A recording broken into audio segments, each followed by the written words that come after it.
film, and it's about this time at an internment camp, just kind of how that goes off. It's an absolutely spectacular book. So as we get ready to go live with Willie, John, I'm wondering if we go ahead and start to show. I just got a sneak peek at this before we got on, but if we could show maybe a couple of these panoramics, would be fantastic for the audience. Yes, indeed. Yeah, so we've just started releasing some of the panoramics from the classic series. You'll see a few of the some of the fan favorite episodes. Never Ape and Ape Man is one that I'm a huge fan of. Particularly enjoy the film set there. From Spooky Space Kook, we are launching a panoramic from there. And then Hassle in the Castle is another one. So, just looking forward to having some more, fun backgrounds. And Willie and Ben will talk more about the animation behind all of this fun. But yeah, it's if you could stay on this one for so this one happens to be my favorite. This is going to be the one I'm buying right afterwards. I've always been fascinated with animation. I'm wanted to be an animator when I was growing up, and then ended up in fine art, illustration, design, and now I'm getting to direct and produce some animated segments, which is awesome. So my role in this is more of working with fantastic animators, and then I'm doing more of the background stuff. So background storyboards, so stuff like this to me is absolutely stunning, and I love the panoramics that you guys have released for this series, because one, you think for like a television show, right, in a cartoon, and what these artists pulled off to really, it's top quality stuff. To me, this was like feature film quality backgrounds, and I absolutely found them stunning. This one gripped me the most. Like, they're all the set one that you have with Never Ape and Ape Man 2 is just, good night, man. It's stellar. And it was something and Willie kind of expands on this a little bit too, when you're working with guys like Maurice Noble and Philip Dugard, who were part of Chuck's unit, and then who he was working with, when he was animating with Hanna-Barbera. And their philosophies behind design, color, all of that is just, nothing is thrown together. Nothing is just, put on the thing and be like, oh, okay, like composition on these things is key, because if you don't have, if things are too busy, if it's interrupting with the action, one of the quotes from Maurice Noble was, if he's doing something and you're noticing more of the background, or it's interfering with the character or the action that's supposed to be on screen, then he's not doing his job correctly. So when we look at these backgrounds, which are stunning, you can see, as we're going to play clips too from each of the cartoons, that you can see the background actually on screen, being used with animation on the layers above, how that whole system works. So if you've ever been wondered what goes in behind background design, check out a noble approach. It's Maurice Noble's autobiography, and Chuck did a forward for it in the front. He goes through his entire design process. It's pretty fascinating. All right, so Willie is experiencing some technical difficulties. He has audio, but they're not finding the camera icon for the video. They're having some video issues. So we are looking for, I'll take his audio if he's got it. Whatever we've got, we will take. But yeah.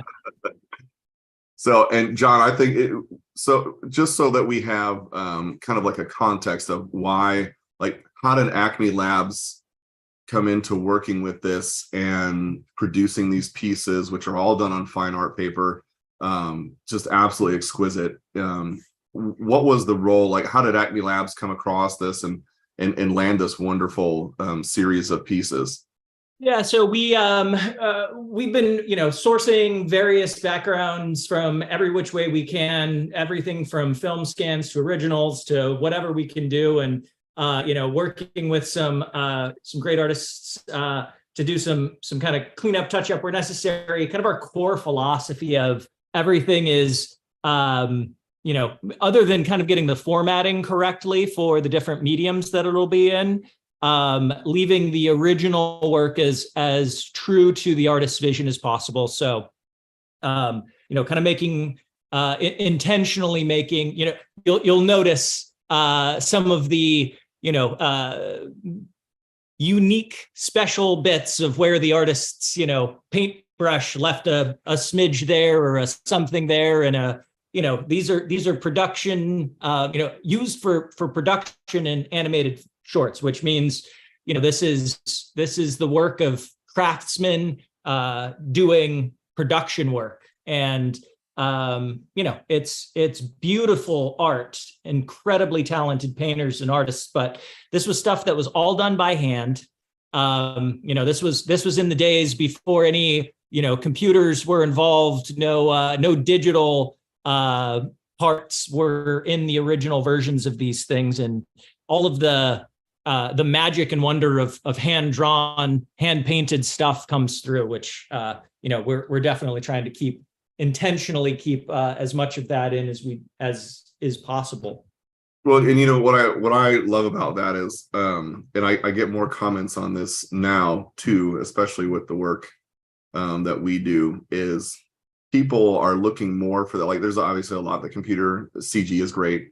There's all kinds of stuff that can make it look as real as possible, but there is a passion, and like especially for collectors and people just that appreciate traditional animation for the entire artwork, like that entire art set, including the backgrounds, which, to your point, you know, you can see brush strokes, you can see little nuances in these things, and they are pieces of art.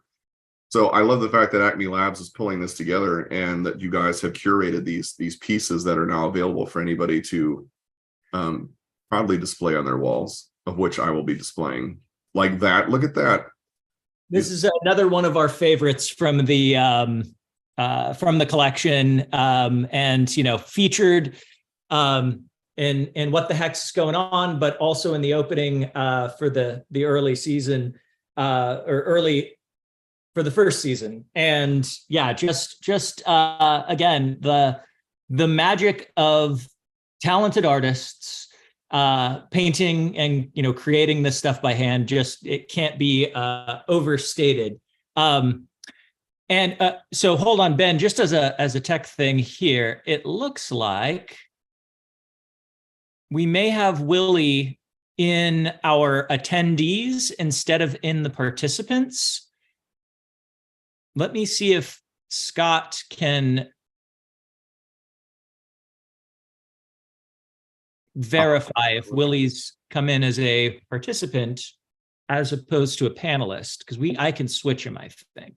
And by the way, thank you, audience. Thank you for your patience on this. I guarantee you, I've had the absolute joy, pleasure, and honor to interview Willie several times for shows like this. And that guy, and he's just an absolute gem. And so I'm looking forward tonight to, by the way, since he's on a little later, and I understand his technical difficulties, we are going to go into the story of the martini story. So when he got to have the 2 martini lunches with Chuck Jones, his first 2 martini lunch, I love this story. It is absolutely hilarious, and I can't make Willie do anything, but I'm certainly going to impress upon him that we would like to know what that story is. For the audience that may not know, you should know about the 2 martini lunch, because 2 martini lunches happened. You had to be in the animation squad, not like an assistant animator or in between, but you were part of like Chuck's kind of key guys, right? That were lead animators. And they went out, I believe it was on Fridays. And for the life of me, I cannot remember the restaurant that it was, but they would have these martini lunches. And I don't remember how old Willie was when he did this or how experienced he was with martinis, but let's just say things got interesting when they got back to the studio. And, you know, when you wake up in the boss's office on the couch, because things went awry, and he just shrugs it off, it's pretty good. So Willie's 2 martini lunch. And last time we had Willie on, I don't know if the audience is familiar with Floyd Norman. A legend as well, legendary Disney animator, all the way back into kind of golden age, from, help me out here, Robin Hood, Jungle Book, that kind of thing, even a little bit earlier. And Floyd Norman was just hanging out with Willie on our last show. It's in the background. It's like, hey, like that guy looks like Floyd Norman. You know, I am Floyd Norman. Shut up. And then I melted into the floor. I composed myself, and then we continued with the interview. So I don't know. It's going to be a Willie and Friends show. Maybe it's just Willie, which is just fine. He's always good for surprises. I'm looking forward to the some of these stories are ones that I've not heard yet, and I'm looking forward to it. I had the great fortune of meeting Willie for the first time at Comic-Con last year. He came by the Chuck Jones pop-up, and so I got to shake his hand and listen in on his conversation for a bit. And he's just such a wonderful human and absolute crack up. So give me just a moment here, Ben. I'm going to see if I can help work. You help them. I'll tell the audience too that Willie and Jerry Eisenberg, I believe, are the last two living animators that were in Chuck's unit.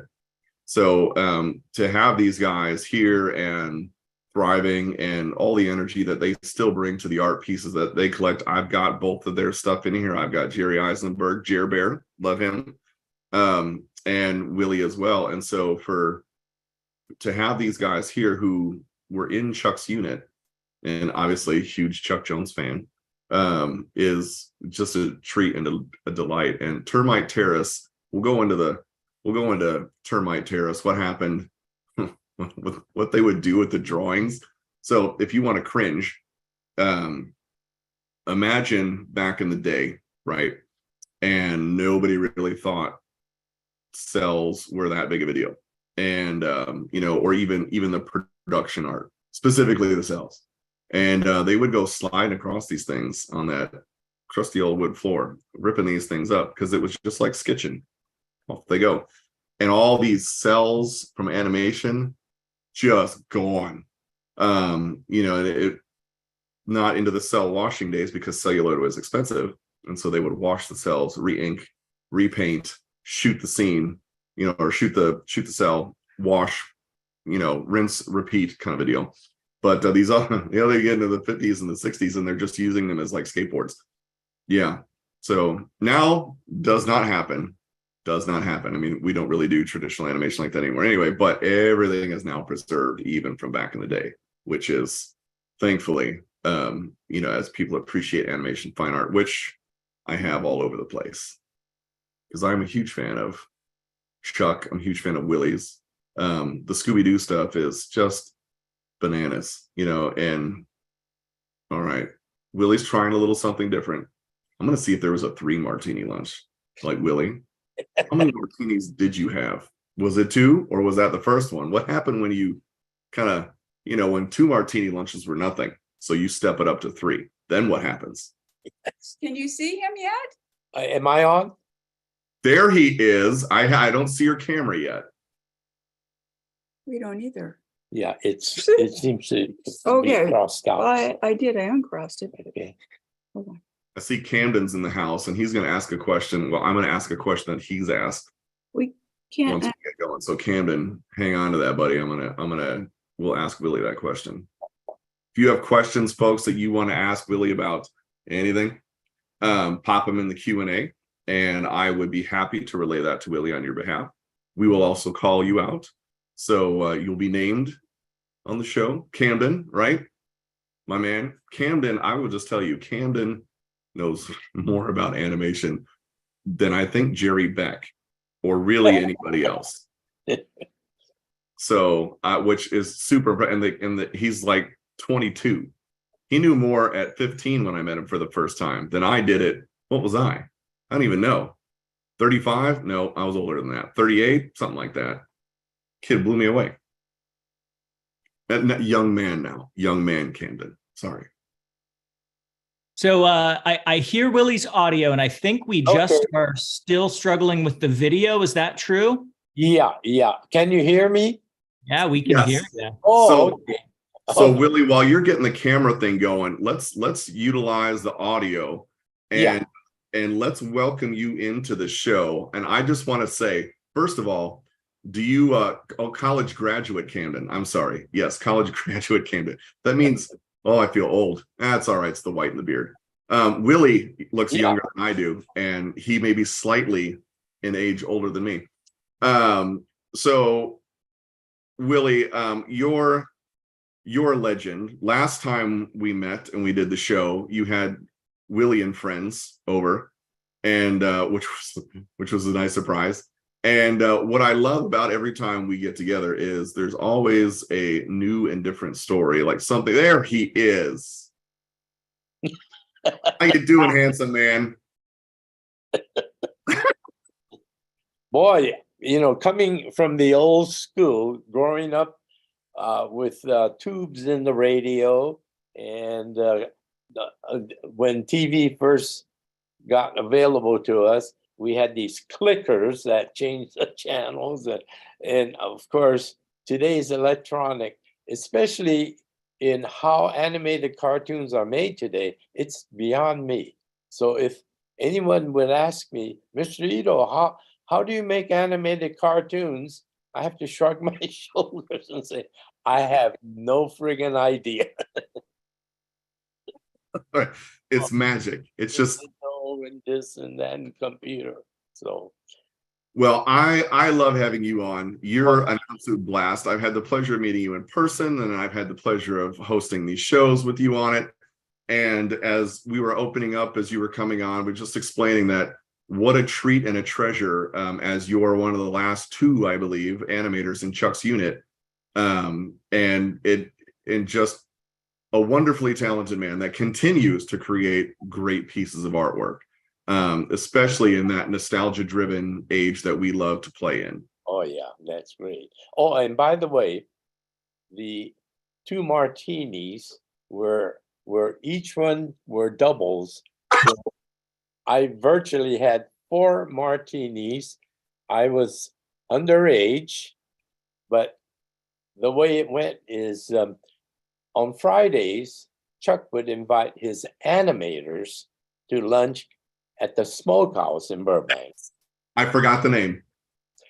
And so when Corny Cole, Bob Bransford, and myself, we would alternate to animate for 6 weeks and then go back to doing our assistant work for our respective animators. And so when we were animating, Chuck would invite us to his traditional animators Friday lunch. And so it was my first time out with the gang. And we went and sat in Chuck's regular booth.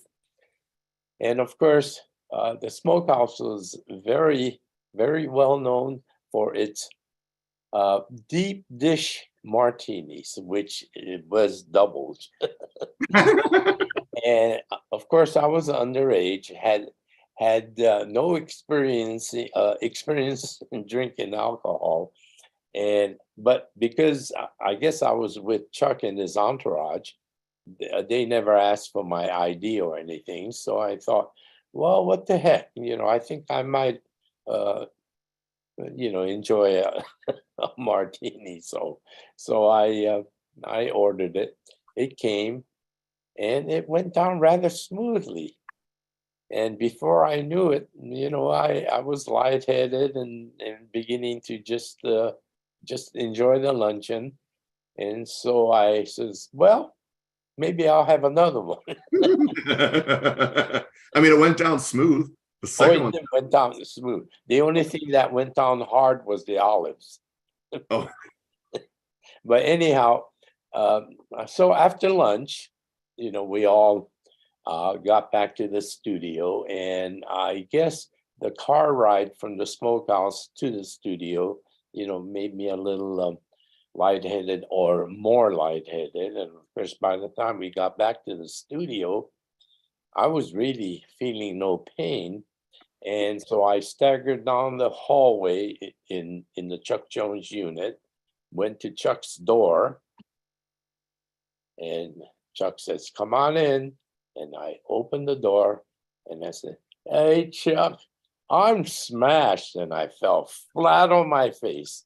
And, and about 4 o'clock, I got up and I realized, oh my gosh, I'm laying on Chuck's couch. And I kind of looked blurry eyed and I could see the back of Chuck sitting at his desk working away.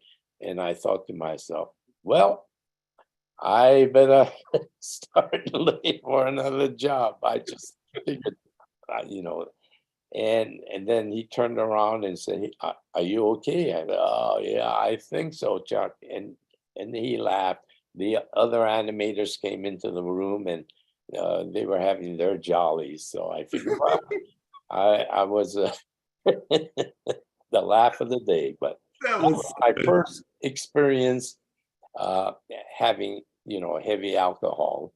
But like all people in the animation business, we certainly learn how to drink. I mean, so I was off when I said 2 martinis. Did you get to a 3 martini lunch? You just went straight to a 4 martini lunch. 4 martini lunch, yes. Good night. I hope you ate some bread or something beforehand next time. Well, that meant I had 4 olives, so that kind of was a little bit of food in me, but not quite enough to soak it up, but that's okay. Well, I love that story. I think it's hilarious. Talk about you talk about the jovial atmosphere that you guys had. It was, yeah. And that just seems to fit. That story seems to just fit right in. Like, yep, absolutely. Yeah, and of course, the experience between starting my career at a state-of-the-art studio like Walt Disney's, Yes. and then going over to Termite Terrace, which was absolutely a termite terrace. And so that was quite a contrast. And the facilities that we had to work with at Termite Terrace, they were old desks that the old Bosco black and white cartoons were animated on. They had no central air conditioning, so we had to keep our windows open. And this was right in the heart of Hollywood. And it was during the 50s when the smog level was very, very high. And there's old Termite Terrace. And so working with the windows open, plus the fact that most people in animation back there all smoked. And so you walk into Termite Terrace and it was just reeking. Your eyes started to water and the whole bit. And then, of course, your animation board had regular light bulbs. Unlike at Disney, they had fluorescent lighting underneath. So when you were animating and doing in-betweens and all, the light board will get so hot that you had to turn it off and sit back and wait till it cools off. So there you would lose a little work time.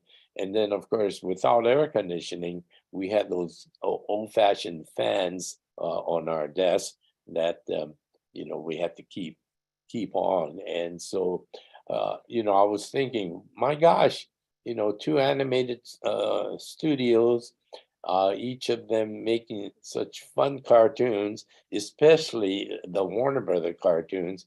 But wow, the contrast in working conditions was something really to be desired. Well, I wanted to, for the audience who may not know the history of things, just to kind of give a little aside, and then we're going to get into like all the wonderful work that you did, especially with, obviously we've got the Scooby-Doo backgrounds and the panoramics that we're showing today and your work with Hanna-Barbera. And then we have questions popping in. So Camden, at One Perfect Frame, Gwen, we're going to get to your questions also. People, audience, if you have questions for Willie, please pop those in. We will ask all of your questions. So just to kind of take, obviously I've heard talk about this and I think it's a wonderful story, but to go back, where did your love of art start from? Like everybody's got this thing that they're like, I like to draw this, or I did this, or I knew I was here when I was a kid. What was your start that really got you into, maybe it was animation or maybe it was just art in general? Well, I think cartoons, because back then, our two metropolitan newspapers, on Sundays just had the biggest comic sections, and this is what I would get excited on Sunday mornings, run down to the front porch and pick up the San Francisco Examiner and the Chronicle, and then just take the comic sections and go in my room, sit on my bed, and just read the comics. But see, my father was a gadget freak back then. So when I was born, and of course, this is 1934, my father had one of those 8mm Kodak movie cameras, home cameras, and so he would take movies of, me growing up, going on picnics and whatever. So on on Saturday nights, my father would come into the living room and set up the screen, and then he'd reach down and get the old Keystone movie projector and set that up, and then we watched the latest reel of the films that he shot that week. But along with that, he had a nice collection of those Castle films of black and white Mickey Mouse, Oswald the Rabbit cartoons. Mm. And so I was exposed to animated cartoons way back then. And it always fascinated me to see, little cartoon characters in movement. And then, of course, twice a week, usually on Wednesdays and Sundays, it was kind of like family day. We would walk down to our favorite neighborhood movie theater. And of course, that particular theater ran all of the MGM and Warner Brother and 20th Century cartoons. So you had your Terry Toons, then you had your Tom and Jerry, and then of course my favorite, even back then, was the Looney Tune cartoons. Mhm. Every time that that target came on the screen, oh, I said, "This is it." Oh boy! And so anyhow, when I was 5, we went to that same theater, and that was the first time, sitting in front of this big screen in living Technicolor. 7 little men marched across the screen, says, Mm. I ho, and I says, "That's it. That's what I'm gonna be. Not one of the 7 dwarfs, but an animated cartoonist." And that's when I just felt that's it. I want to do any form of cartooning. Snow White, feature animation, comic books, maybe have my own syndicated comic strip, anything to do with cartooning. So it was, age 5 that I realized that if you could make a living making cartoons, that's what I wanted to do. So we're talking with Willie Ito. I'm also putting this on Instagram Live at the moment too. So if you're on Instagram Live and you're watching, you've got a split screen between the legendary Willie Ito and some knucklehead at the top with a Bugs Bunny shirt on. So when you got into what you knew you wanted to get animation, you went through a stint, and we'll get into Hello Maggie here in a little bit. Okay. Time in the Japanese internment camps in World War II, how that kind of shaped some things. But what was your, like, where did you go to school? You got into school, and then what was your first gig that you landed? I mean, it's not bad. I know what gig you landed, but what was the gig that you landed? You're like, holy crap, I'm here. Yeah, I was attending San Francisco City College, and I had an art teacher. His name was Carl Beats, and he happened to be a protege of Don Graham, who is or was the the Chenard Arts Institute headmaster, I guess you would call him, and so as I was completing my 2 years at City College, I started to think, with the wartime experience, being incarcerated and all, and a lot of my cohorts, we lost out on the opportunity to go to college and get into something very substantial. So most of my friends of my age,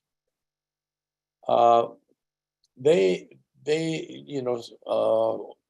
started to attend like University of California, Berkeley, Stanford University, San Francisco State College, and they were getting into something very substantial, such as pre-med, pharmacy, engineering, architect, and a lot of the girls of our group was studying to become teachers. So I started to think, what I'm going to do is somewhat frivolous and inhumanitarian, I guess, And so I went to my instructor and I said, well, when I graduate, I think I may have to sign up for medical school because I think I'm going to change my my occupation desires to be a medical illustrator. And he looked me straight in the eye, shook his head and says, no, you're not. You're going down to Hollywood and you're going to get into the animation business. And so he wrote me a nice letter to Don Graham, introductory letter. And so armed with the letter and my students' portfolio, I tracked down to Los Angeles and went to Chenard's and was awarded a scholarship. And then when I started my classes, like Don Graham's life drawing, someone in the classes, see those guys in the corner? That's Chuck Jones, and there's Abe Levital. And Abe is one of Chuck's premier animators. And I thought, oh my gosh, here they are, like Charles M. Jones, super genius, is taking art classes, And so later, when I was working for Chuck, he always encouraged all of us, no matter how old you were or how long you've been in the business or whatever, you're always going to learn. And the best thing to do is keep up your art skills. If you take painting classes on the side or life drawing classes, or in my case, well, he even encouraged a lot of us animators to get some knowledge of this acting skills. So I joined an acting group, and I was in this Tea House of the August Moon on the at the Music Box Theater on Hollywood Boulevard. Unfortunately, the theater is no longer there, but it was like a all Asian cast, and just like the movie version where they casted Marlon Brando to play Sakimi, the lead Asian. Our play was always casted with a Caucasian actor, with the tape on the eyes and all. But it was a great experience because the time that I spent in acting class, I think I was able to grasp a lot of what Chuck was saying as far as being able to act and, even expressions. You see these famous photos of guys like Ken Harris and Ben Washam with a mirror at the drawing board, and they're making expression. And I used to think, oh, that's all staged, for the photo op. But basically, because I sat in the same room with Ken Harris, I could see him. Another quirky thing about a lot of cartoonists is as they're drawing, they unconsciously is making the face of the character they're drawing. And so I could see where having a mirror would sort of help aid that, you know. And of course, as you know, uh, Disney features, they actually film the actors doing the voices. Hmm. And then, you know, once you start acting, you start getting into gestures. And even though you're in that sound booth all alone, you're still going and acting. And so these are great references. And I guess, you know, a good example was Aladdin, you know, the Oh yes. yeah, Yep. yeah. Yeah, I love Eric Goldberg's work on that film. Oh my God. It's what tied me into, like, it's Aladdin is my all-time favorite Yeah. feature animated film. And Mhm. so, you know, you go into Disney, you're working on Lady and the Tramp. That had to be a trip. Yeah, well, you know, as long as I was down in LA, I had my students portfolio with me. And so I always wanted to see the inside of the Disney studio because I've seen pictures and films and God knows, you know, you really got the excitement to see the inside of the studio. So uh, I called and I asked if I might be able to come in with my portfolio, and surprisingly, they granted my request. So I trekked out to the studio in Burbank. It was June, around 3 o'clock in the afternoon. It must have been about 100 degrees in Burbank. And so I trudged on to the studio wearing my San Francisco best, which was a nice tweed sport coat. And, you You know, were dressed to the nines. You were going to make a I was, class. except for the San Francisco climate. So dressed in, you know, wool and tweed and all that, I was sweating up a storm as I walked onto the Burbank studio lot. And so when I got to the main animation building and opened the front door, boom, I was hit with this great refrigerated air conditioning. And so I went in and I walked down the first floor, and on the walls were the original cells and backgrounds from Snow White and Pinocchio and Fantasia. They were all displayed. And so I thought to myself, well, I guess I'll take a closer look as I leave. And so as I stepped into the elevator, and the elevator door was closing, and suddenly it swung open, and standing before me was Walt Disney with an associate. And they were deep in conversation, but as they stepped into the elevator, I was in the back corner of the elevator, sort of cowering because the first thing I see is Walt Disney himself, you know. And so he gave me a polite nod, and then they both turned around and continued their conversation. And then the elevator started up to the fourth floor. And let me tell you, that was the world's longest 4 flights of on the elevator I ever experienced. But that was my first, you might say, semi encounter with Uncle Walt. That's pretty awesome. I mean, you know, you hear stories of people's interactions with him, and obviously you're enamored because you go all the way from the first, you know, Mickey cartoons, and then, you know, color, sound, the first feature film. Obviously, it had a big impact on you because of Snow White, and that's what you wanted to do. Now you're getting to meet the man behind the magic. That's pretty spectacular. Yeah, and of course, I had no inclination of being hired because I just started Chenard, and I figured, you know, it'll take me 4 years. I'll get a degree, and then I will have a professional portfolio to do my job hunting with.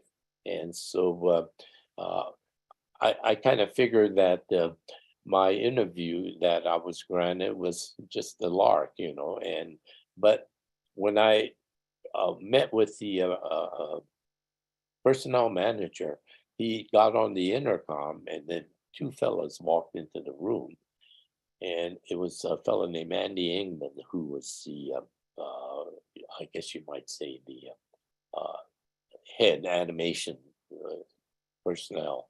And following behind him was this little Asian guy, and he was kind of walking like Droopy Dog would follow him. And I was a little bit intimidated because, here I am at the Disney studio, and I did not really know what to expect. And number one, I just thought, I never heard of another Japanese fellow working at Disney Studios, until he walked in. And then when I was introduced to him as Iwo Takamoto, I thought, oh my gosh, Takamoto, that's Japanese American. So he had this very stoic look on his face, which sort of was a little bit intimidating. But then after we were introduced, he was warm, and we chatted. Then they took my portfolio, and the three of them went back into the conference room. I sat out in the reception, and about 20 minutes later, Ken Sealing, the production manager, emerged and said, "Well, thank you for coming in, Mr. Ito. Don't call us, we'll call you." And I said, "Yeah." Well, I thought to myself, well, sure, that's what I expected. And so when I left the studio, I backtracked to the same hallway, and I was looking at all these great, original animation art, and from all the Disney classics, and I was, I'm thinking to myself, well, hopefully in 4 years, I will return and hopefully get employed, and then, I would be able to savor these artwork, for, take my time and look and everything. So anyway, I got home, and I was taking night classes at Chenard's, and one night I came back. I was tired because the scholarship I was awarded was a working scholarship, so I had to sort of earn my way by being somewhat of a student janitorial service. So I know how that goes. yeah. So I came back to my rooming house, and I was tired, sweaty, just covered with ceramic dust and whatever. And there was a Western Union telegram stuck on my door. Well, back in the 50s, a Western Union telegram meant either good news or bad news. And the fact that I was away from home down here, and my folks are still up in San Francisco, I thought, oh my gosh, I hope, there's nothing wrong with my family or whatever it could be. So I took the telegram off the door and gingerly opened it. And this is from Walt Disney Production. And then what the telegram read was, "Dear Mr. Ito, please come to the studio or report to the studio Monday morning at 8 o'clock to take a test." So I thought, hey, wow. So I did. And I reported. They assigned me to a desk, and they gave me a bunch of the Disney model sheets, everything from Cinderella to Alice, and then Goofy and Donald and Mickey. And so the production manager said, "Well, what I want you to do is draw these characters. Just because you're sitting at a light board, that doesn't mean you're going to trace trace the models. You have to draw the characters in different poses and expressions and all that. So I sat there and did my test, and then took a lunch break.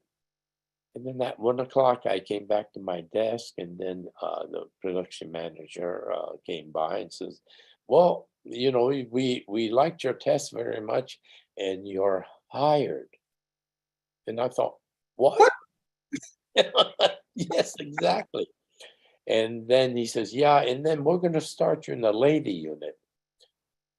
I had no idea there was a film called Lady and the Tramp in production, because Disney was always doing fairy tale character. So I'm thinking, what fairy tale is Lady and the Tramp? And so he said, and then we're going to start you in the lady unit. And I'm thinking, oh, must be ink and paint, because ink and paint had all ladies. And so I thought, maybe that's an entry level. And so I was, spend a couple of months in ink and paint, and then move up and become an in-betweener and whatever. No, it was the character lady.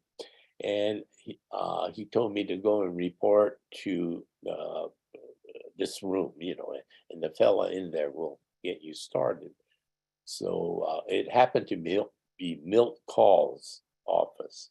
What? Yeah. But Milt Call's assistant was Iwo Takamoto. So I go up to Milt Call's, because I know the name as one of the 90 men. Yeah. I felt a little intimidated, but knock on the door and hello, and then I looked in, and sitting right by the door was Iwo Takamoto, and he said, "Yeah, I'm gonna get you started." And so he reached up and got a couple of drawings of close-up of lady, and that happened to be the iconic spaghetti kissing scene Come on. in the channel. So my first exposure to the animation business was the spaghetti kissing scene. So your first experience was one of the most legendary scenes caught on Oh film. my gosh, yeah. Good night. So here's what's awesome about this is because, man, did you build a segue in, and you didn't even know it. Right. You start out with Lady and the Tramp with Lady. I was gonna say, if you were thinking ladies, it's all ink and paint. Maybe it was a quasi dating service also. Like you get to animate, ink and paint some stuff. You meet some ladies. Maybe there's a connection. I don't know. But I wouldn't have complained.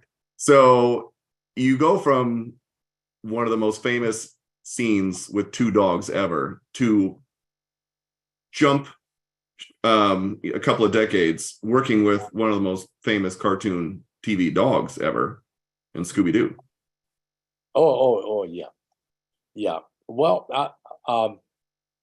my involvement with Scooby-Doo, see, usually because of the volume of work that Hanna-Barbera was generating during that period, Bill and Joe had to hire every available veterans in the business, including those that were retired from Terry Toons and Fleischer Studios back east. And because Bill and Joe actually started their career in New York, they knew a lot of the people that worked for Fleischers, and so Bill had to recruit them out of retirement and send them work. Some of them chose to come out to California and live in sunny California, working on Hanna-Barbera cartoons during their retirement. And so it was absolutely a crazy time.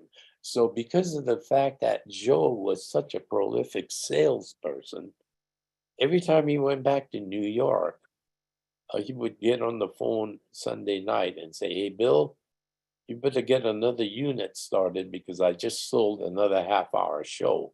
And Bill would say, where the hell am I going to get all these people? And that's one of the reasons why, the runaway production was prevalent, because we had to send work to Japan and Korea and Taiwan. And I mean, anywhere that there were young kids that could hold a pencil, it could help us with production.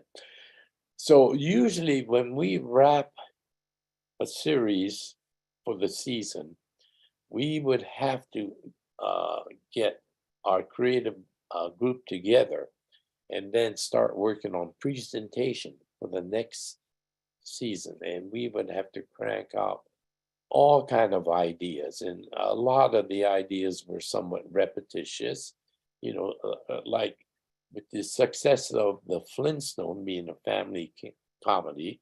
Well, naturally, we had to follow it with the Jetson, which was now in the future.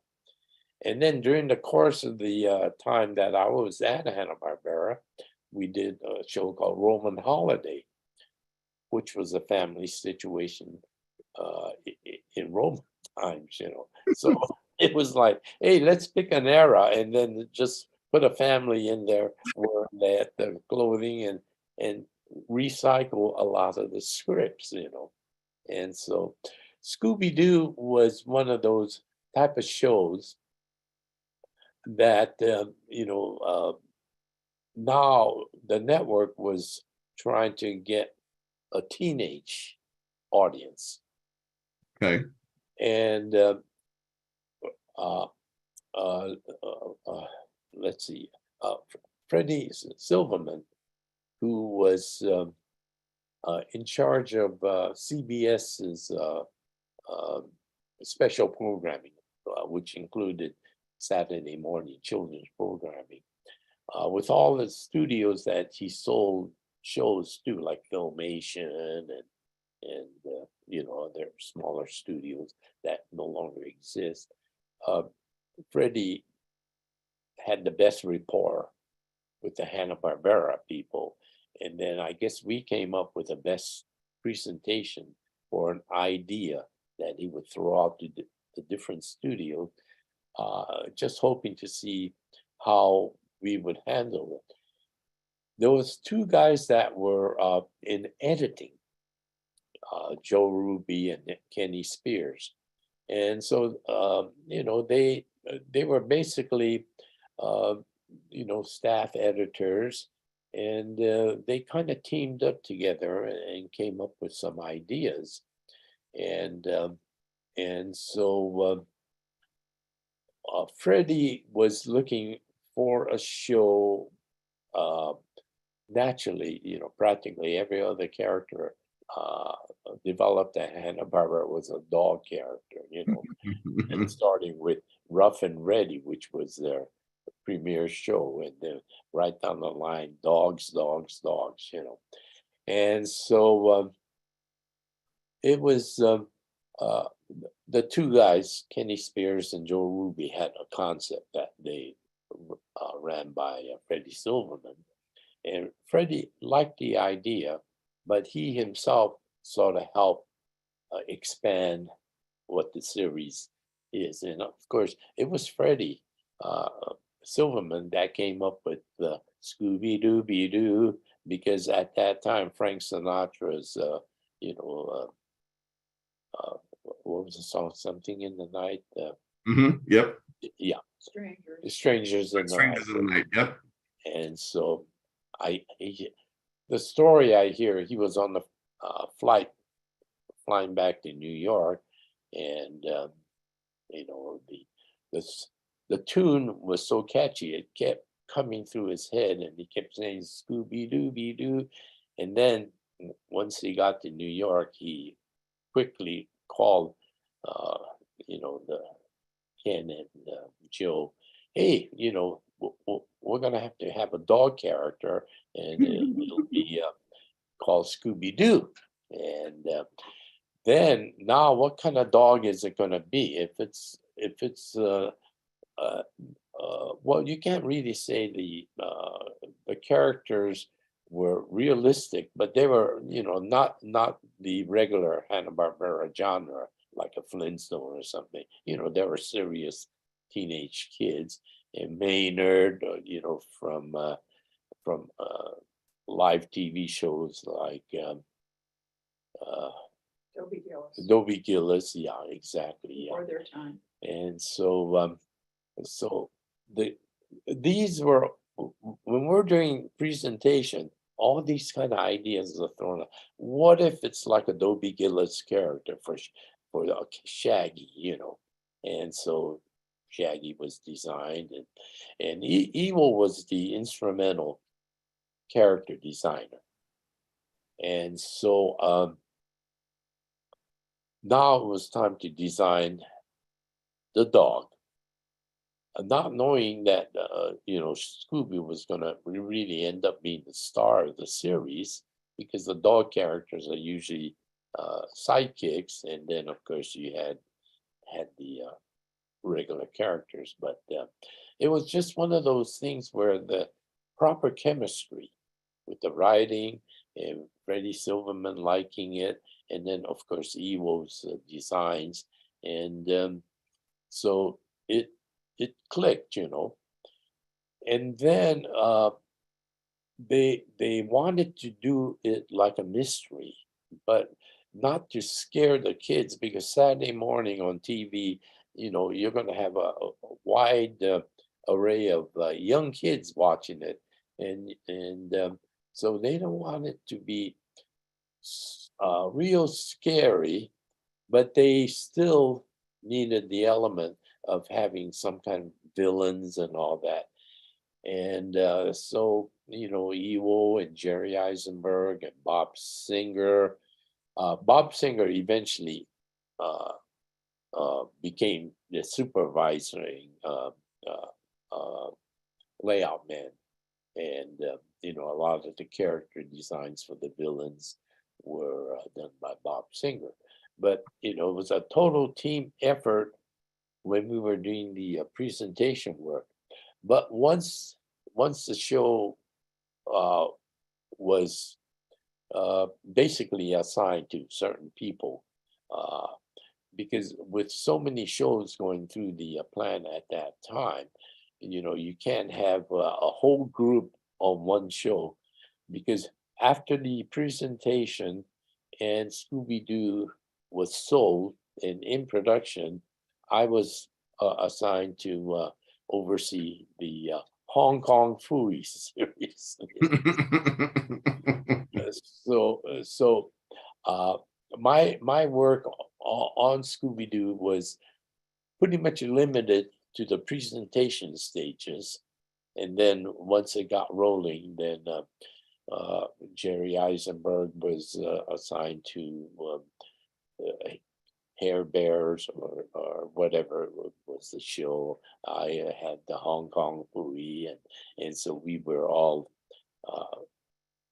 assigned to a certain series. Well, so it brings up too, for our audience, we have just some absolutely killer artwork by Willie Ito available at chuckjonescatalog.com/Ito-Scooby-Doo, which some absolutely fantastic drawings, compilation pieces that you've done. And then we've got the panoramics with Acme Labs that you can collect. We've got Never Ape an Ape Man. We have the set design from that. The Spooky Space Kook, which is the airfield, which I friggin' love, and probably end up buying both of those. And then we've got Hassel in the Castle, also phenomenal. I love the colors, and this is just the mood. I'm going to get to questions too. We've got questions kind of pouring in the chat. So I want to get to those here in 1 second. We're going to start with Camden, and then we're going to work all the way down. Real quick, when you're animating to a panoramic, is there a difference in what you're doing and how you're composing the scene, or it's just like everything else?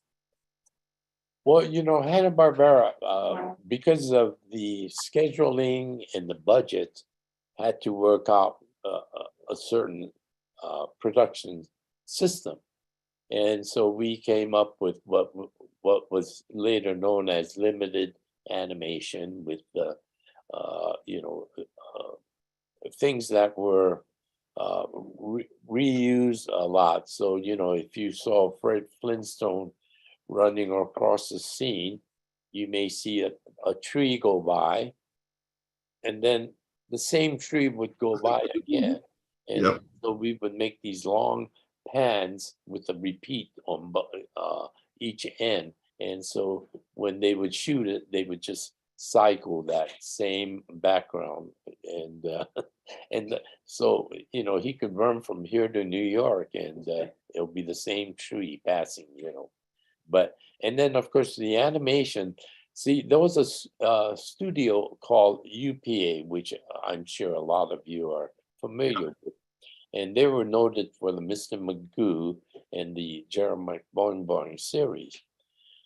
Now, they devised what they called the stylized animation, because their films were very stylized and very graphic.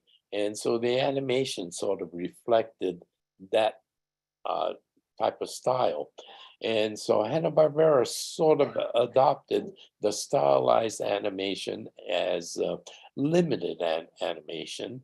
And so that's, pretty much how that started. Now, during the heyday of UPA,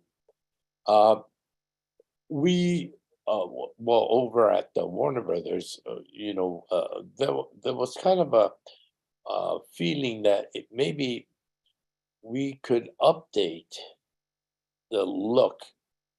And so, creative people like Maurice Noble and Mhm. Ollie Pratt, and they started to put some nice designy elements in the backgrounds, which on the screen it says, well, hey, the Looney Tunes looks as good as UPA, only because during that period, UPA was getting all the Academy Awards, Ah, taking the thunder away from Warner Brothers, Chuck, Frizz, and Bill and Joe doing the Tom and Jerry's at MGM.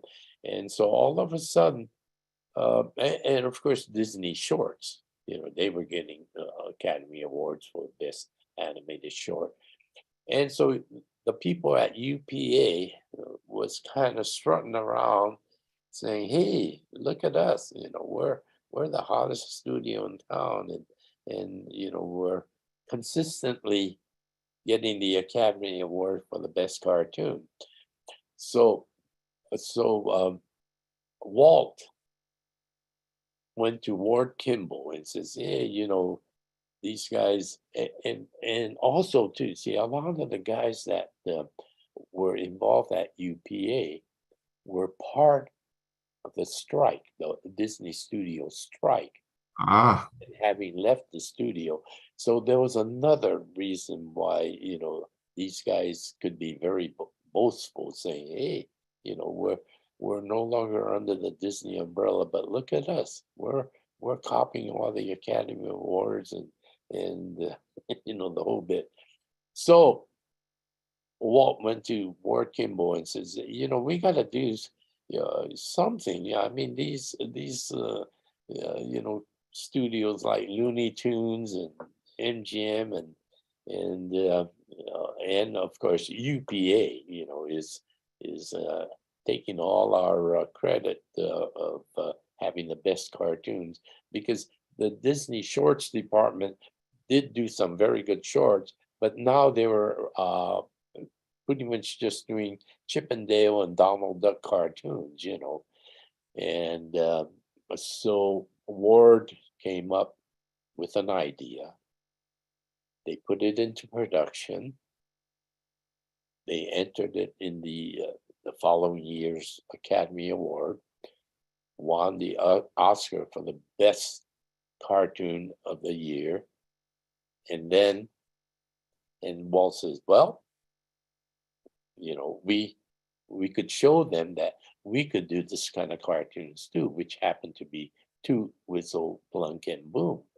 um, So Walt just wanted to prove a point that he could do a cartoon and win the Academy Award, but go back to doing their traditional type of cartoons. That's hilarious. Just to prove a point, sure, why not? Well, you know what I wanted to ask you too, and I want to get to some questions here because we have some fantastic questions. We're going to start with Camden, college graduate Camden. Okay, Camden. Yes. And he asks, does Willie have any memories of freelancing on the Gene Hazelton comic strips for Hanna-Barbera? Yeah, Gene was one of the true veterans of with Bill and Joe at the MGM days, and he had a beautiful flair to do comic strips. And so when McNaught Syndicate approached Hanna-Barbera to do the Flintstones, Yogi Bear in syndicated comic strips, since Gene was living down in San Diego and he wasn't actually working on the staff, he was available to jump on the comic strip ideas. The other one that started it or worked on it also was Harvey Eisenberg, who was Jerry Eisenberg's father, and he's one of these beautiful comic book and comic strip artists, and so they both were working on it, but because it was a daily strip plus a Sunday and 4 Sundays a month, and the syndicate wanted you to be at least 6 weeks ahead, and in order to get ahead, we were asked to help pitch in. And so Dick Bickenbach was the other one working on the comic strip on the side. So Jerry Eisenberg and Iwo Takamoto and myself, we each took on a Sunday page to do every third Sunday page, So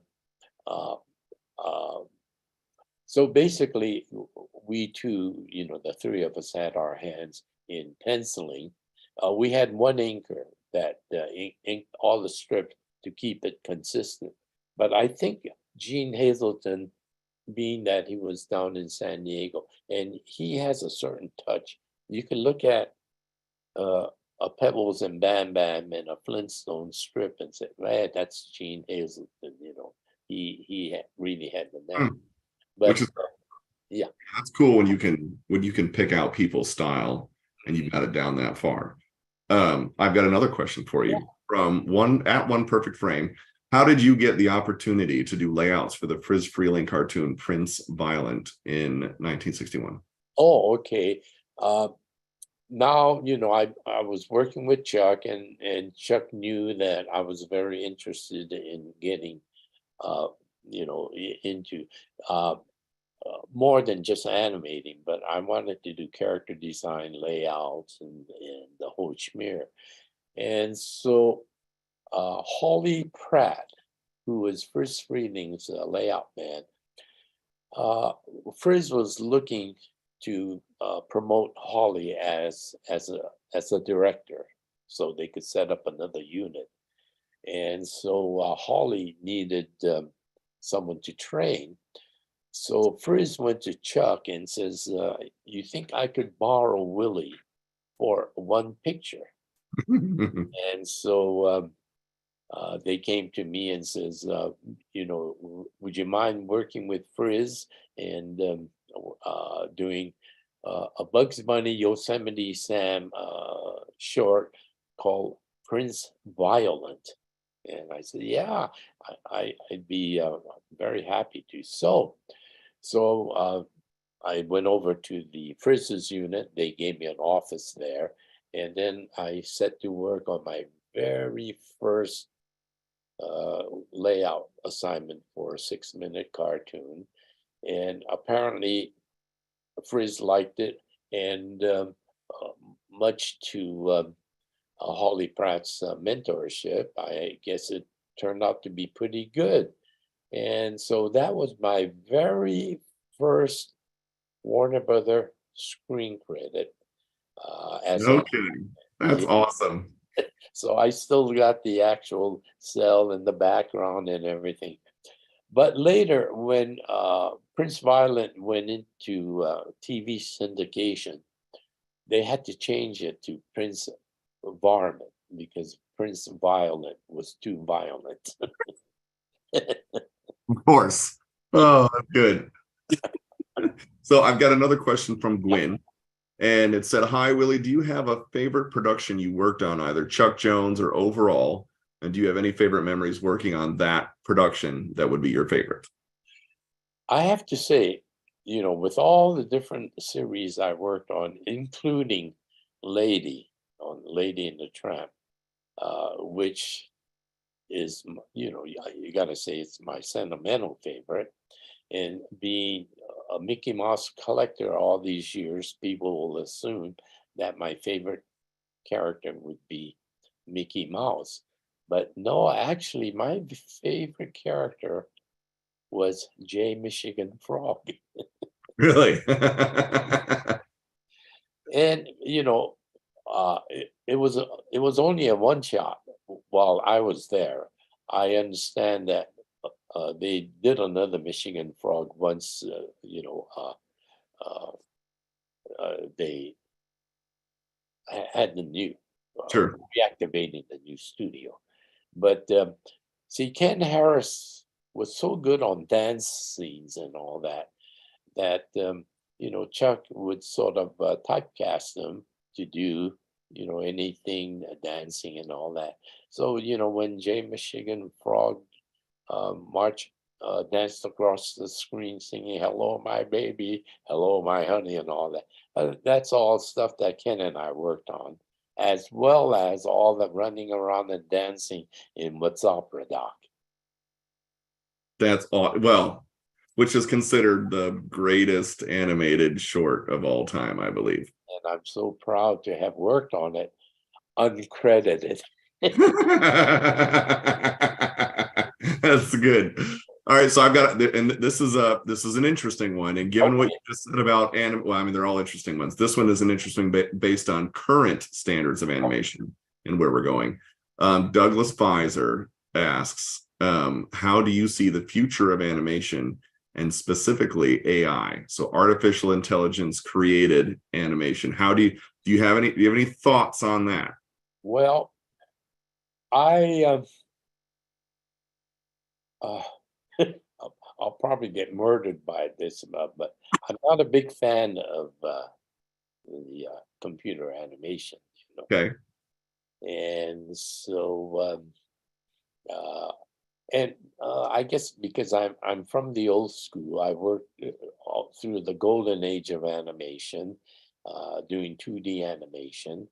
So now that I'm producing my own animated film, it's in 2D animation.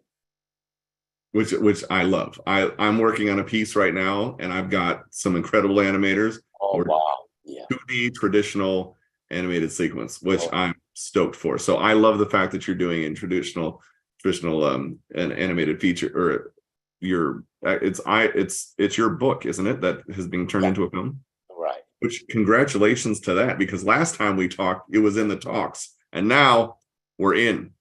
Yeah, and actually, what slowed things down was the pandemic, because it is an international production. It's animators in Florence, Italy, and the creative crew in Sheridan College in Toronto, Canada, and then I have my animation supervisor from Disney from here, and so when I have my production meetings twice a week, it's all by Zoom, and we have to coordinate the time from what time it is in Florence, Italy, and the 3 hours different from Toronto and my time. Yep. I hate, one of my guys is in Germany, so I know exactly how that goes. Yes. So great question, Douglas. I think the AI created stuff is, I hear arguments. I don't understand it yet. Yeah, if I can't even get into this Zoom meeting comfortably, AI, AI. Woo! Yeah. So from Cameron Yeah. has a question. Cameron asks, what was it like working at the Hanna-Barbera studios on the Scooby-Doo show? Thanks for showing us Scooby fans so much love.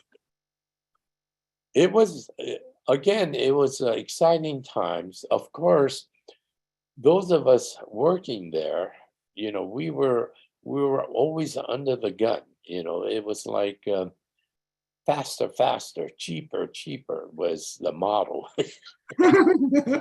And so we were, really working hard with so many series. So in retrospect, I'm kind of thinking, I wonder if the quality we were able to put into it, as much as the fans are enjoying Scooby-Doo today, you know, uh, I guess those of us that have worked on this, and we could have done better, but Mm, under the circumstance, it's like we better just get it out, sure. Well, and so here's a great follow-up question from Cameron. What was your favorite Scooby-Doo show that you worked on? So what was that? What was the one that you're like, man, I really love working on this one? Oh yeah. Well, after a while, run together. Yeah.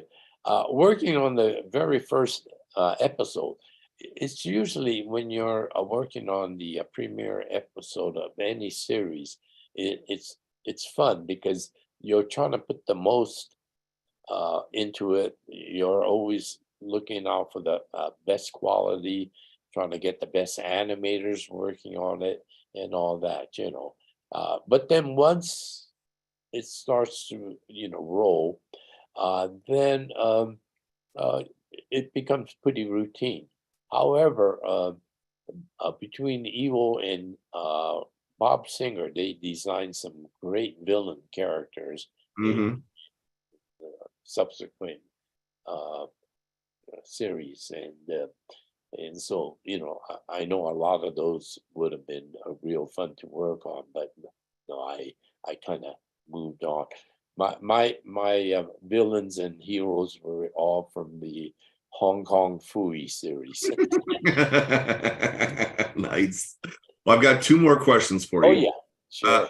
Nope, three more because Norm just popped one in as well. So Okay. I want to from Cody, how did you become, or how did becoming an animator change the way you observe people or animals in reality, in real life? And then did it help you see things that you didn't notice before? That is a great question. Well, yeah, it is. It's very interesting. One of the things, like the Disney animators was always encouraged to take lunch breaks and take a bag lunch and go over to the LA Zoo and just sketch and draw and you know really build up your sketchbooks. And my particular experience, having worked on like a Disney feature to start with animal characters, and even though they were cute animated characters, anatomically, the animators insisted that they actually walked and ran, and they were real dogs. And then of course, then I go over to Looney Tunes and Warner Brother cartoons, and how broad and exaggerated the characters were, and and that was a lot of fun, to take it that extra step to really Mhm. exaggerate. And uh, then when I was asked to join Bob Clampett on the Beanie and Cecil show and to redesign the puppet characters into animatable or animated characters, that was kind of a challenge too, because the puppet show was very successful, and had a nice following, and so we didn't want to lose the essence of Bob Clampett's original puppet thing. So, so throughout the career, you make certain adjustments and changes that will, fit the mold of the character. And so with every character that you work on at whatever studio, it's always a learning experience. Yes. And as much as I enjoyed animating, I always wanted to do more into layout and character design, which Chuck gave me the opportunity to do. Which is awesome. Yes. I mean, and Yeah. find that you want to stretch those creative muscles in different ways. And yeah, that's one way to do it for sure. Well, so when I said I had 2 questions left, I lied. Oh, yeah. We've got some more amazing questions coming in. Thank you, folks. Send them into the chat, and Willie will gladly answer. So Gwyn asks, do you have any hobbies or activities outside art and animation? Fishing, cooking, reading, sport, skeet shooting on skis, going down, whatever mountaintop, ultimate hang gliding, you name it, whatever it is there anything you'd like to do but haven't gotten to yet? You have something on your bucket list that I'm like, man, I want to do that thing? Well, extreme hang gliding, that's it, isn't it? Did I get that one right? Well, that's just like the coyote, Yes. Yes. Love that, man. Oh God, yeah. Well, actually, I'm well, people would say, Willie, you're a workaholic, but no, because when I'm at the drawing board, that's my hobby also, Mm-hmm. And so if I'm at the drawing board working on a project that will bring in a few extra dollars, hey, that's fine. But then I do enjoy getting up in the morning and getting my coffee. I go into my studio. It's a long commute, bumper to bumper furniture, and then I get to my studio, and then fresh piece of paper on my board and Off you go. Yeah. Love it. All right. So I was expecting you to say I love fishing with dynamite or something like that, because I mean, not that I expect something like that to come out, but Oh, you never know, right? So another great question from Norman Cook. We love Norm. Do you keep up with current animation trends? And if so, what are some of your favorites?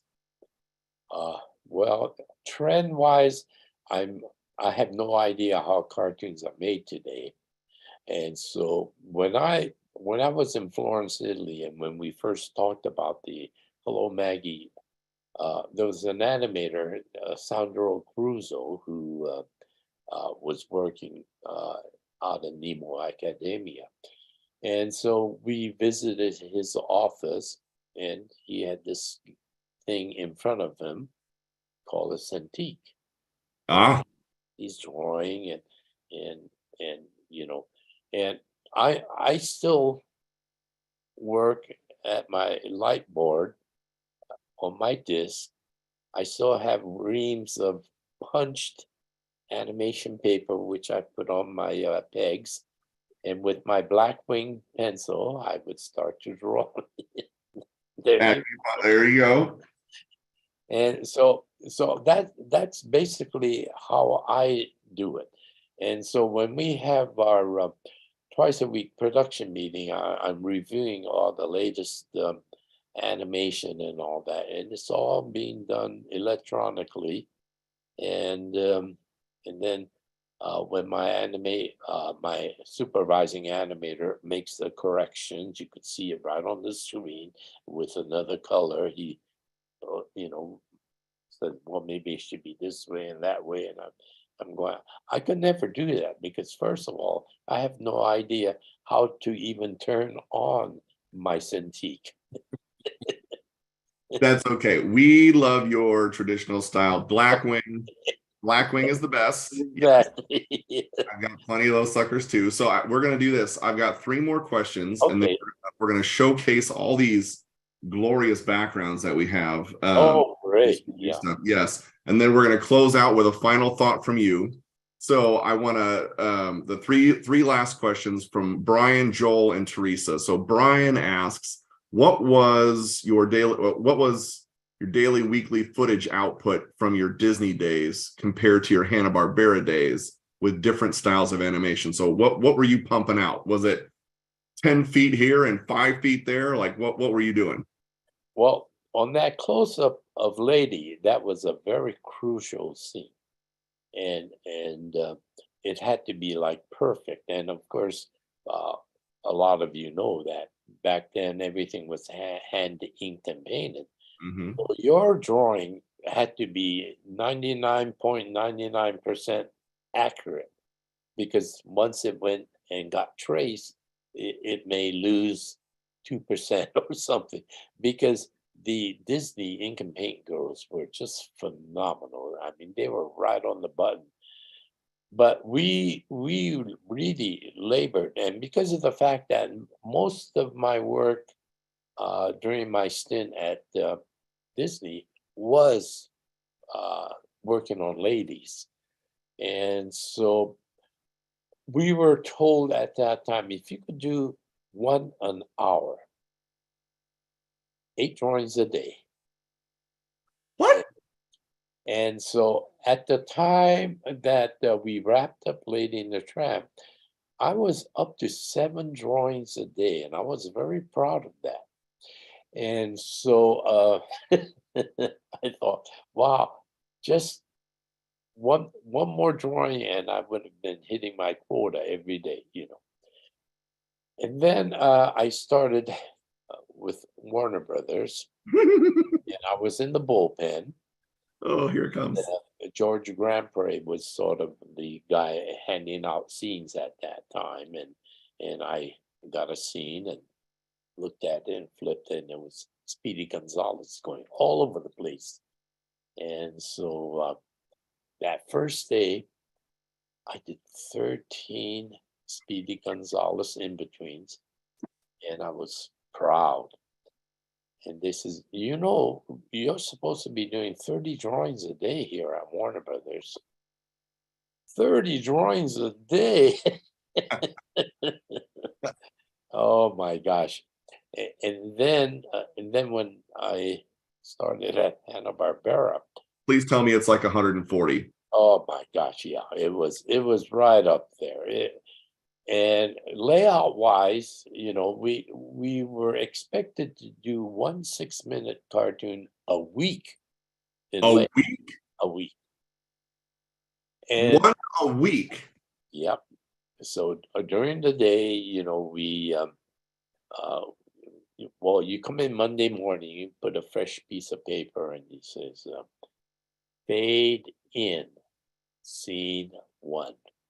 And then you work and work and work. And Friday afternoon, put a sheet of paper over, fade out scene of 162 or whatever it was. Holy crap. But Bill Hanna gave us an incentive. If you could do 2 pictures a week, you'll get paid for the budget for the whole picture. So I had an assistant, and he was a workaholic, and he was very fast.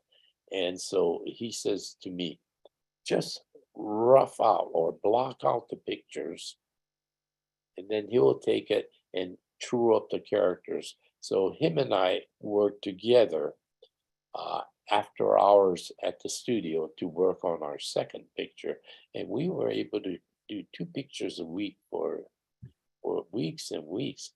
And right. So let me ask you this. Clearly your hands had to have fallen off at some point.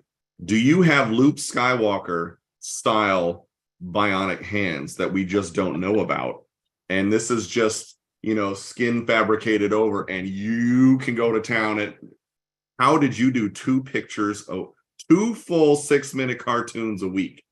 Well, the secret was at 6 o'clock, we would go down to the gym and work out a little bit, freshen up.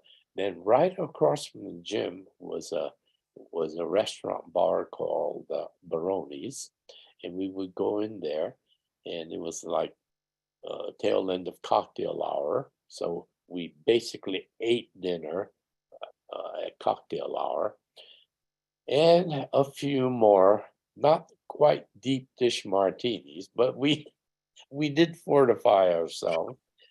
We would get back to the studio around 8 o'clock and then work till midnight. So in that 4 hours, we were very productive. I could not do margaritas, come back and not get tired. That's impressive. So every time I talk to you, I learn new stuff. Okay. And my respect and my homage to you just goes further. Oh my God. I'm pretty sure it's gone out of the roof. We're somewhere at the 50-foot level at this point. Man, I don't produce. I'm a procrastinator, apparently. I have a long way to go to catch up to you. You're my hero. And that's amazing. So that was a great question. I had no clue. That's the first time I'm hearing two a week. Good night. All right. So Joel asked, who were the people that you felt made an impact on your life? Like top two. Who the top two that you're like right there? Yeah. Well, Iwo Takamoto was my mentor. He was responsible in getting me hired, even though I had a high school portfolio. And years later, when we were working together at Hanna-Barbera, I said, I was always curious why you hired me before I even had a degree or a good solid portfolio. And he says, potential. And I always thought, wow, I never thought of it that way. So apparently he saw something in my high school yearbook drawings and stuff, a potential. And then, of course, Chuck, working under Chuck was, one of the great experience. And then, of course, the animator I worked under, Ken Harris. I mean, he was. Yeah. But that crew during that period, guys like Ben Washington and Dick Thompson was in the unit, but of course Maurice Noble and Phil Degard, and when I think of the array of talent that I was working with, it was mind blowing. Yeah, I'd say that was kind of a golden era right there. So great question, Joel. All right, now for Teresa. So Teresa's question, then we're gonna roll these gorgeous backgrounds that we have, and we'll get a parting thought from you. You've been so kind with your time tonight, Willie, and we appreciate that. Teresa says, hi, Willie. What advice do you have for young animators hoping to strengthen their skills? I think I know what you're gonna say, but what's your advice? Deep dish martinis at the smokehouse. Yes, I knew it. I knew it. Prerequisite. And then you'll be able to punch out 2, maybe 3 pictures a week. Who knows? Yes, I know. Yeah. Well, actually, number one, I always tell young, would-be animation people, first of all, you gotta love it. The day you enter the animation business, and then maybe you work in it for 50 years, and the day you retire, you should still love it, and then think to yourself, I really worked in a wonderful industry, and I had fun every minute that I was at the drawing board. Well, that's a little exaggeration, because there were times that I just thought, what the heck am I doing in this business anyway? No, but actually, I did suffer burnout. So after 22 years working in the TV and all that, I actually had animation burnout. That's the reason why I returned to Disney, but not in animation. I went back in comic strips and then later consumer products.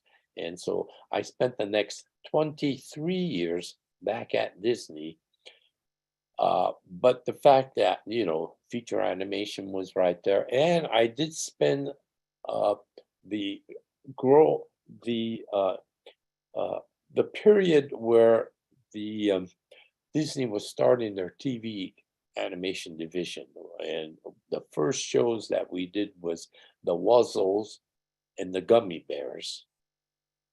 Mhm. And the reason why Disney didn't want to use Donald Duck or Mickey Mouse and all that, in the event that that division failed, then at least they didn't take the classic Disney characters down with them. So that's the reason why we had to come up with non-Disney type characters, the Wuzzles and the Gummy Bears.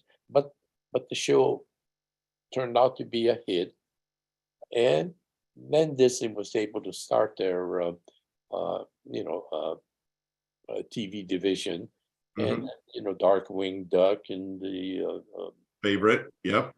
yeah, and so all of these shows were now Tailspin, Disney. yeah.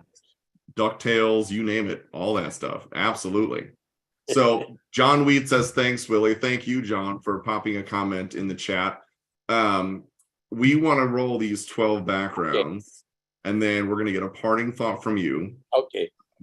It's like hanging out with you every time is a treat. Remember, we're gonna do Ito's couch at some point. I swear, it's gonna happen. You want to invite Floyd Norman over? I'm fine with that. Oh yeah, that's right. I had the whole entourage over. Yes. All right. So, we've got Never Ape and Ape Man. I love this piece. It's just gorgeous background. I love the tone. Wow. Yeah, wonderful composition. What's our next one, John? Oh yeah. Yeah, I'm buying this one. Spooky. wow. Yeah. I mean, just gorgeous pieces of art. And then, of course, Hassel in the Castle. Yeesh, yeah. And then there's going to be ones that I don't know the name of. But the opening scene. And then these are all available on Acme Labs. Oh, that's just gorgeous artwork to me. Yeah, it certainly is. Wow. The fact that it's a background for an animated film, it's fine. That's great. It's artwork. Mm-hmm. What it reminds me of too is when you get into glory, like I love this background, you get into paintings and all those beautiful matte paintings done by, legends, the Ellen Shaws, both Harris, yeah, of course. Harrison, yeah, and it's, I mean, just oh wow. Yeah, I know. Oh gosh, yeah. I mean, come on. So these are available. We have the panoramics, and then we have these, which I believe are the 1824s. Oh, all available on fine art paper, and that's an edition size to it. And so it's one of an edition, not an open edition, but one of an edition. Super reasonable on cost. I want to say $99 and $59. Love these pieces. So, Willie, Mr. Ito, parting thought on just I love your love for animation. I love your passion, your drive. I love the fact that you did you ever really retire? I don't think so. And the fact that it's a lifestyle for you. It's not just a career. It's something that you live and that you breathe, and that's an inspiration to really everybody, especially myself. Because I feel the same way about it, and to watch what you've done and what you continue to do, and to break new ground in ways and go after passion projects like your Hello Maggie's animated film. As we sign off tonight, what's your parting thought to our wonderful audience who has joined us this evening? Well, I guess you might say somewhat of a regular at CTN. We always have a table and exhibit. And then I get these young kids that are so enthusiastic about the animation business. And, I guess they love talking to us old timers, I guess you might say. And I could see the passion of because it comes out of your own fingertips and your own head. So what you create and may eventually see on the screen is so so satisfying, and it makes you, just love the industry. And I know if you're not careful, you could get into a burnout, animation burnout. But as long as you could draw and want to create, this is a passion. Just hang on to it. That's wonderful words of advice. And for audience who's been watching, we've got those edition prints of the backgrounds available at Acme Labs. I believe Madison has been putting those links in the chat. And we also have the Chuck Jones catalog with originals of Mr. Ito's, which are quite fantastic. I would like to say, first of all, thank you to the audience. Thank you guys for joining us. Hopefully, I got more out of every time I talk with you. I get something new and some hilarious story, some wonderful piece of wisdom, some insight into this wonderful industry of animation. And it's been an absolute blessing to be able to chat with you as many times as we have. Thank you, and so thank you to the audience for coming in with that. And then to you, Mr. Ito, I have just the greatest admiration and respect for you. One, as a human being, right? Second, as an artist and a creative. And then third, for your drive and your passion and how you do things. Because I look at someone like you who lives and breathes this. You've made a living out of this passion that you have. I'd say it's not a career, right? It's a lifestyle. And you produce so many wonderful things. And you've also been so generous with your time, with your advice, when you are doing the CTNs and other expos. You're just the kindest, most wonderful man. So I thank you so much for being a part of these shows. Thank you for being so generous with yourself. And ladies and gentlemen, there is another wonderful episode of the Willie Ito Show. Thank you, Ben. I appreciate it. You're welcome, buddy. Well, I had fun. So well, now I pour myself a double martini. You do that. I'm going to go for the margarita.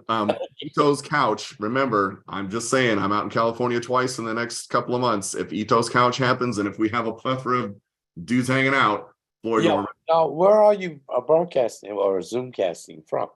The exact opposite side of the country in Florida. Oh, no kidding. Oh, I moved from Chicago to Florida last May, almost a year. For heaven's sakes. Yeah. Yes. Right. So I'll be out by you for Comic-Con in San Diego, and in that area, and then I'll be out again in September. So maybe if we can get together, that would be awesome. Yeah, that would be great. Wonderful. To Smokehouse. Yeah, I'm in. And this time I'll wake up on your couch and be like, okay. Yes. Excellent. Yeah. There you go. Well, thank you so much, everybody. Thank you again. And thanks to the audience, and really enjoyed talking to you guys. Absolutely. Well, thank you guys. Have a wonderful weekend, and we will see you next time. Okay. All right, buddy. Have a good one. Okay. Take care. Bye-bye.